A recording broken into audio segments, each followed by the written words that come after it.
Hi అండి.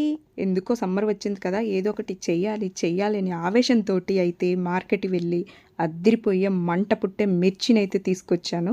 ఆ మంట తగ్గించడానికి వాటికి ఘాట్లు పెట్టి, ఉప్పు వేసి, మజ్జిగలో వేశాను. అయినా కూడా మండుతాయేమో అనేసి నిమ్మకాయ కూడా పిండి వేశాను. ఇంకా మంటంతా తగ్గటానికి రాత్రంతా మజ్జిగలోనే వదిలేశాను.